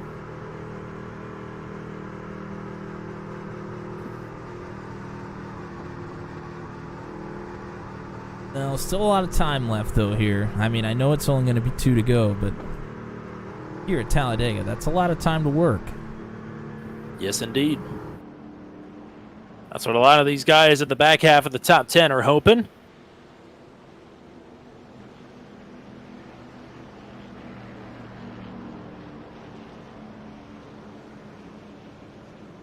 Should be doubling up this time. And it'll be 2 to go at the line. So we should be coming to our first green-white checkered of 3. I'm sure the sim will let us know that once they cross the stripe here. Yep, there it is. You saw Smith and Dye just getting out of the pits, trying to get some damage fixed.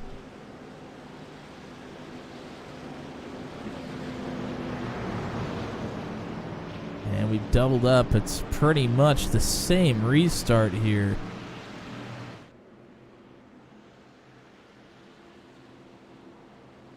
At least for that outside row, you got McKinnon and Jeff Oakes.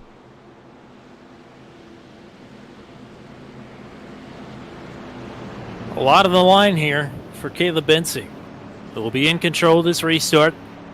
Not just potentially what could be a 5th race win on the season, which would match Justin Michaels' total from last season, but also a clinching of the title is possible.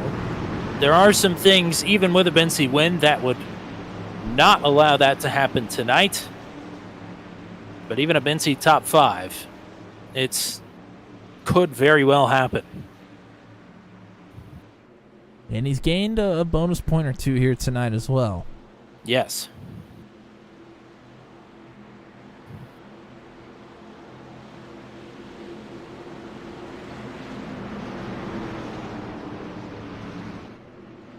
Jeremy McKinnon could give a flying hoot about any of that.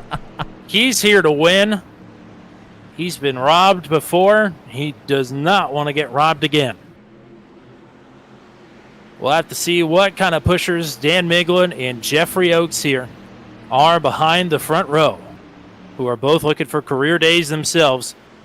Gavin Sanders and Zachary Flaum on row 3.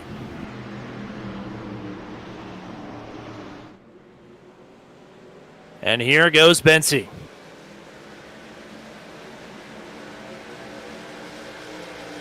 Really good start for Oakes and McKinnon here. I think they may be able to clear.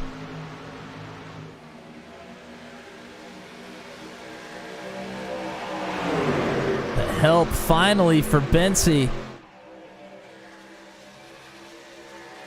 No help on the top side. JJ Wang starting to come into the picture. Miglin has been very aggressive pushing all night, and he needs to do more of the same. That's exactly what's happening. Trips up the track just a bit. McKinnon trying to squeeze that bottom lane down, not give him much room to maneuver at all.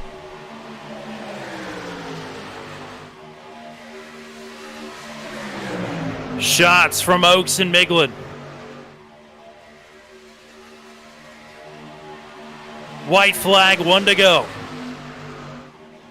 And here comes JJ Wing in the middle. There's contact. Oh, no. McKinnon into Bensey. It's Zachary Flaum now. Clear.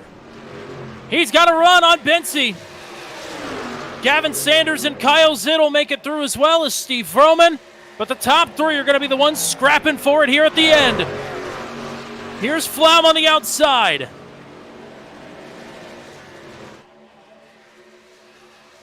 Bensey going all the way to the 3rd lane. Sanders in the middle. Flaum now on the bottom. 3 wide for the top spot. Here's a big run. Kyle Zittel. Block and a spin. Caleb Bensey to the line. He wins it. Wow. Well, we've got a lot to look at there. That's the wildest last lap I think we've had in Truck 200. Don't know what to say about that. But you know what to say about Caleb Bensey. I think with Gavin Sanders finishing 3rd, Bensey has not clinched the championship. But, I mean, get out the hammer and the nail and find the coffin. It's all but inevitable at this point.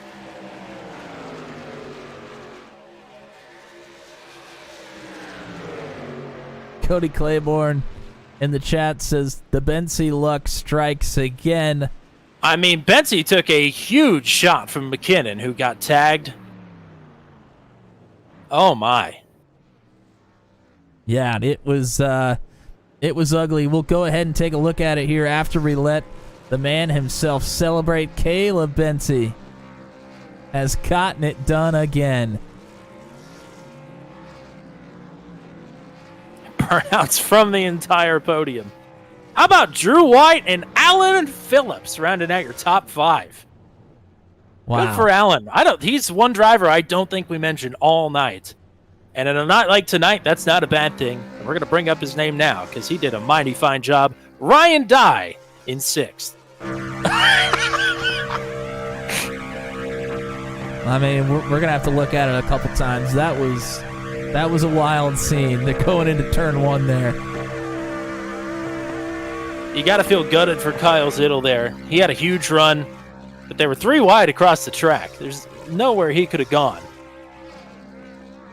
We're waiting for these engines to blow. I haven't heard one yet.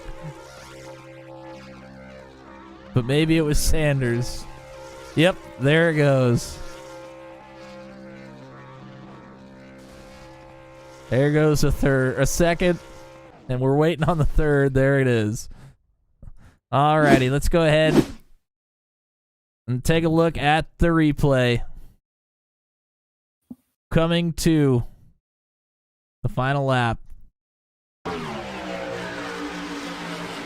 mentioned Miglin is the one that gets turned here. JJ Wang tries to make a move to the middle. He has Sanders behind him to help, but the gap closes. Not much room between Miglin and Oaks, and Wang and Miglin get together here. And you mentioned it. McKinnon, look at that shot that Bensey takes on the door from Jeremy McKinnon, but he hangs on to the truck. But I mean, 8 of the top 10 here involved in the incident, and even more end up piling in.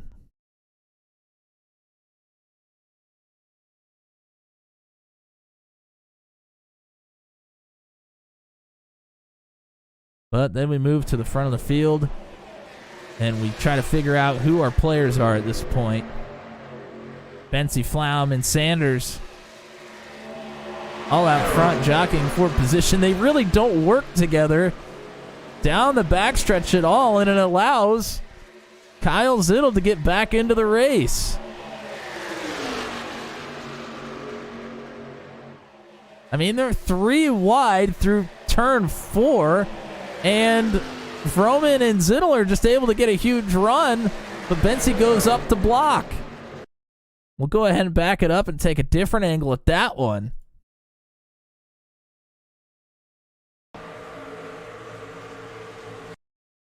Bensey moves up, Zittel plows right into the back of him, and then Vroman tries to push Zittel and surge him in front of Sanders, but it turns Kyle Zittel.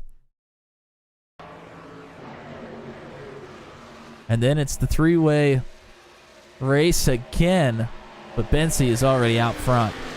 Wow, what a final lap here at Talladega.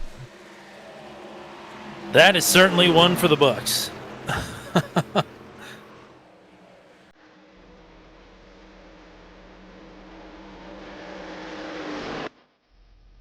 All right, let's get the final finishing rundown here.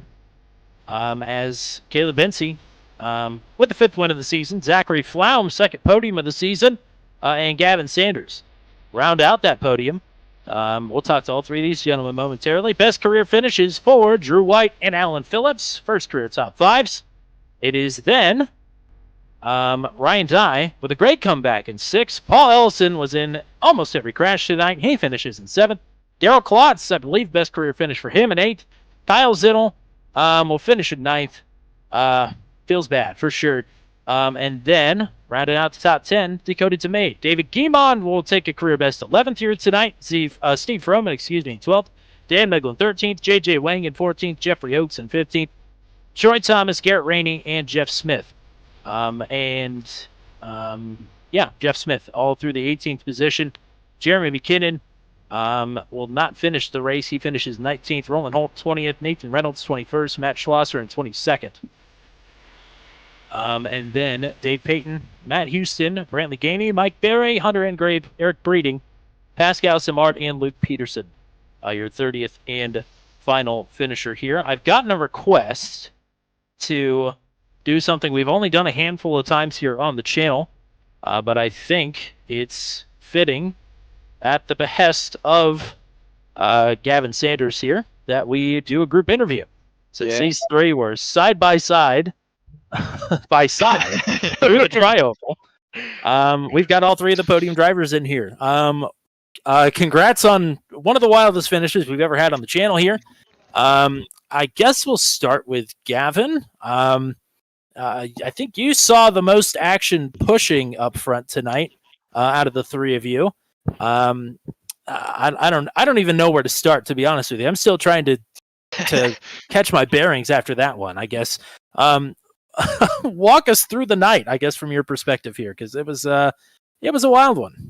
Yeah, I think we were all all under the understanding that the setup tonight was very adaptable for pushing, so it made it so that we could kind of all just pit whenever we wanted, kind of link up, and then drive back to the front. And we were gonna try and do that, I think, with our pit stop before the yellow came out. Try and pit in a group and then all get back out there. But it was pretty crazy how hard you could really go in the corners and through the tri-oval. So made it a little bit nuts. But again, then it makes it difficult for people to be on the same page and hold lines. And yeah, that kind of nipped us in the butt a few times. But overall, I mean, once that last wreck happened, we were all just screaming, and it was mass chaos. So, and then the people who came up behind us and just demolished Caleb. I'm a little bit jealous, but yeah, that was something else. The real issue I was facing on the last lap is with both cars in front of me. I didn't know who to pick. So he picked himself. Yeah. That was the only fair choice, I thought. So. Yeah, it all worked out. Zach, you had quite a bit of action here tonight as well. At one point, you had completely lost the draft, had you not? And then oh yeah, I sure did. And then worked your way back up through the field a couple of different times. Yeah. And then under the pit stop, when we all came in, I got a speeding penalty, which thankfully the caution came out and just put me at the back of the line. But it was a whole wild night. That was insane. I'm still shivering and like shaking a little bit from the adrenaline of that last lap. And Caleb, how did you not crash with a full large Canadian coming down on you at full speed? That happens quite often. Oh God! Pause. Oh, please. No. It was with some of the pushes you get. Like if you hit square and everything, like it was pretty easy to control. But all things considered, like seeing those wrecks happen behind you and not really get turned or hooked was very, very lucky. So, yeah, I don't really know how that all worked out, but towards the end it was just kind of hold the yellow line and just hope everyone stayed away from you, I guess. But it was pretty wild. Matt, you've got your pick of the litter here. You go whatever direction you want to go. Well, I want to know, I like to ask hypothetical questions. Hypothetically, it's the three of you side by side, about 1,000 feet from the finish line. Who's running into who first? That's what I want to know. I think we're all side drafting. I don't know if we're hitting. Yeah. The only hitting would be netcode, I think. Yeah. We all have enough respect for each other to not take each other out, I think. So. I will say, these two have a lot more wins than I do. Take with that what you will. Fair enough. Speaking of wins, it's your fifth win of the season, Caleb. Yeah, who let this guy win again? Yeah, that's what I was wondering. Yeah, you kind of needed him to not win tonight. Right. After not even showing up until qualifying was half done. Right. Well, I mean, I don't think you've wrapped it up mathematically, but it's awfully close, if one way or the other. So, yeah, he's quite the legend. Okay. Now regretting the group interview, maybe now. Yeah, no, I know I had some actually family and friends I think watching in Florida. So I normally going into these races, I could not care less how they ended, but to get a win was actually pretty cool. So hopefully they're still tuning in. Well, I guess a lot of you are going to have the same thank yous, I think, but we'll go down. Guys, buy Echo Blade on Steam, okay? I continue to tell you every single time, just do it. Just do it. Or you're a choose cone, I guess. All right, so there's Gavin's piece. Zach, you got anybody you want to choose? Code. Perfect. Perfect. Yeah, just check out Huey's Critters on Zazzle. And Caleb. Yeah, as always, Amigos Tequila. If you're ever in the Northeast Ohio area, go check them out. And yeah, thanks to family and friends who are watching. I already got a couple texts, so thanks you guys as always. Well, thanks to all three of you for the time. Appreciate it. Go celebrate. And yeah, we'll probably not do a group interview again, but we'll cherish this one forever. So congrats to all three of you. We love you guys. Thank you for the Yeah, broadcast. thanks, Tommy. Thank you. guys.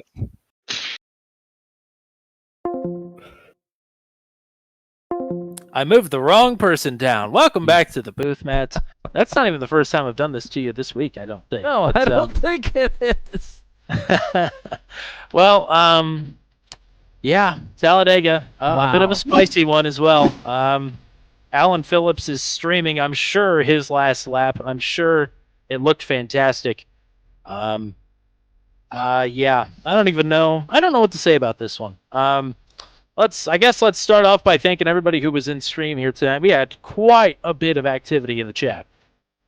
Yeah, a lot of activity in the chat, especially as we were coming down to the final few laps, the last restart there. Mullet Music Productions, shout out to the Rutherfords. We've been talking with them a lot lately, and got some good stuff planned on the way coming in December, so you're not going to want to miss that announcement when it comes. So stay tuned for that. Mike Bensey was in the chat as well. Cody Claiborne, ICR, Insert Coin Racing, always hanging out. Andy Poliski. Eric Green was in the chat a little bit earlier. Unfortunately, an incident took him out earlier in the race. Matt Short. And I think that was it. Oh, of course. Why wouldn't it be? Mike Berry, Strawberry, Blackberry, Cherry was in the chat here tonight as well. So once again, shout out to all you guys out there watching. Very, very much appreciate it. And I hate to do this, but man, we are so close to a number we thought we'd never hit, 500 subscribers. Any help would be very much appreciated. Absolutely. Got a lot of stuff on the way. Pretty exciting stuff. Some stuff that just got finalized today. Actually, several things that just got finalized today. So pretty exciting all around. Karen Schumann just hopped in the chat. So hello. Indeed. What a move. And what a series of saves multiple times over by all three of the top drivers in the finishing order after this one is over. Yeah, quite the night here at Talladega. Most of the field, I'm sure, is happy that it's over. But the Superspeedway beat rolls on because tomorrow night in the Venom Truck Series, we are racing at Daytona, the season opener for Season 7 of the Venom Truck Series, the Rocket Man Memorial 85, including dual racing action. So that'll be very, very exciting. On Wednesday night, the ASRL Southern Shores Realty Sports Car Championship, GT3, GT4 multi-class racing at Willow Springs. Big Willow is on tap on Wednesday nights for a 20-minute dash and a 40-minute feature. Thursday night for Maximum Velocity Racing, the road course racing beat rolls on because we are back at Sonoma for the second time in as many weeks. This time with the NASCAR trucks. And then on Sunday afternoon, we have just discovered after the stream went off air yesterday that it is going to be a Matt Williamson exclusive race because I forgot I'm on vacation this weekend. It is the Mission R Challenge at Mount Panorama, Bathurst. Not 1,000, but 20 minutes instead. So Matt Williamson will have all that action for you around the mountain Sunday afternoon. And then we are back here next Monday for round number 11, the penultimate round of the season at the Milwaukee Mile. It's the champion's pick. Shout out to Joe Yakes, wherever you are. Near or far, thank you for putting the Milwaukee Mile on the schedule. That is where we'll be next Monday night. So that's about all we got for you here. For everybody here with the series, which is just the boys in the booth here, thank you to all the drivers. Thank you to the GOAT, Mr. Matt Williamson. Till we meet again, I'm Tommy Cook. We are saying so long from Talladega Superspeedway, where Caleb Bensey wins it again. Win number 5 on the season.